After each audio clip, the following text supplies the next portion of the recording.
So INTJs and ENTJs. Unlike some of the other types that we've done in comparison videos, these two types can actually be pretty similar. They're both NT types, so they value their thinking function over their feeling function, and their intuitive function over their sensing function. But most importantly, they have the same functions in a slightly different order. So in general, introverts don't mistake themselves for extroverts. You'll often hear extroverts say, well, sometimes I'm extroverted, sometimes I'm introverted.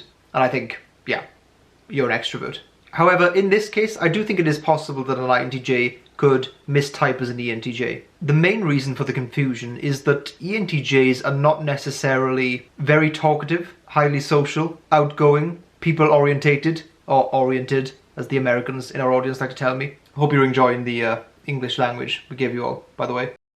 Anyway, essentially, ENTJs are not the typical extroverts. Let's compare their top two functions, introverted intuition and extroverted thinking. Extroverted thinking loves to organize and structure things. They have an eagle eye for inefficiency. My mother, who I believe is an ESTJ, can enter a room and rearrange all the stuff and the furniture in it to best suit the most efficient workflow of the room. What is the purpose of the room? What jobs get done in the room? And how can we organize that environment in the way that best serves that goal? It's about setting up what structures allow you to act in the most seamless and efficient way. TE is bothered by inefficiency in the same way that TI is bothered by logical inconsistencies, or that FE is bothered by disharmony. Introverted intuition is very abstracting. It takes things that it sees and translates them into metaphorical and symbolic imagery and concepts. For example, when watching a plotline or a storyline in a TV show, rather than analysing the specifics of that storyline,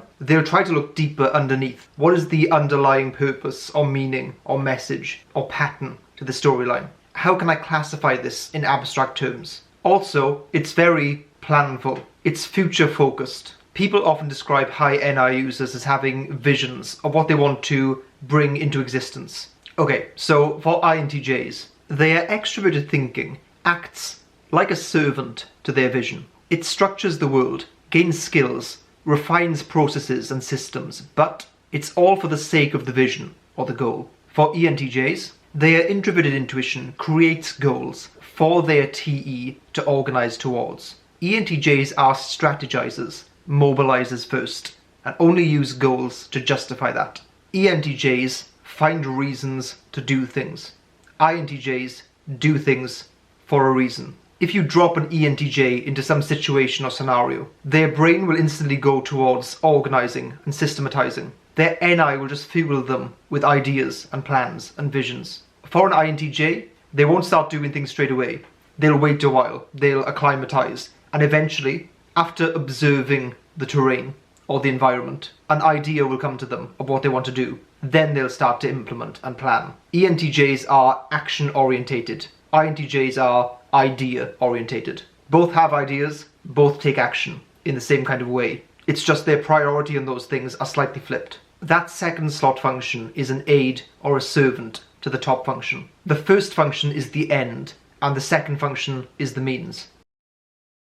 Okay, so let's analyze the imbalances that each type will experience in their life. Broadly speaking, they can often have the same kinds of issues, but let's focus on the differences. The main imbalance of a type comes from their top and bottom function, and the fact that the top function's dominance in their life suppresses their bottom function. ENTJs are going to tend to suppress their own individual wants, motivations, and desires. Or maybe I should say, they can often be very out of touch with what is important and meaningful to them on a deep level. They can be such great achievers and gain success by satisfying these stereotypical and external metrics, whether that be money or status or their position in a company. Put them in any organization or institution, and they will learn the rules, the standards, the procedures, and systematically outmaneuver other people, often simply with the aim of getting to the top. They are one of those types that can do or achieve almost anything. But for a type with such force of character,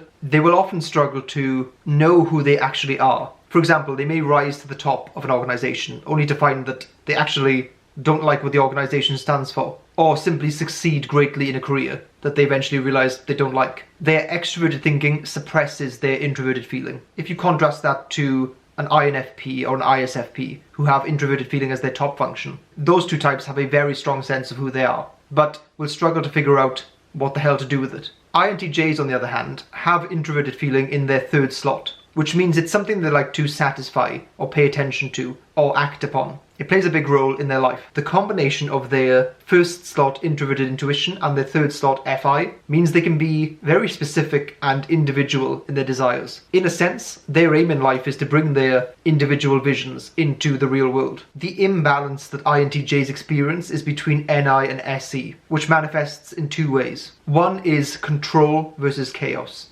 Bridging that gap between what's in their head and the obstacles in the real world is a constant challenge for INTJs. The real world is chaotic and messy, full of lots of often very irritating and stupid problems to deal with. I think they call them humans. There's this constant turmoil between the control that they need to exercise to achieve their goal and the outside world being chaotic and unpredictable, and also imposing itself on the INTJ. The other way this can manifest is simply being out of touch with reality, but I've covered that topic in lots of other INTJ videos. ENTJs have extroverted sensing in their third slot, which means they are pretty good at tolerating and adapting to chaos. INTJs, on the other hand, find it very disruptive. However, they tend to compensate for that by taking a firm stand against resistance. INTJs are very good at being the immovable object when they need to be. Leadership.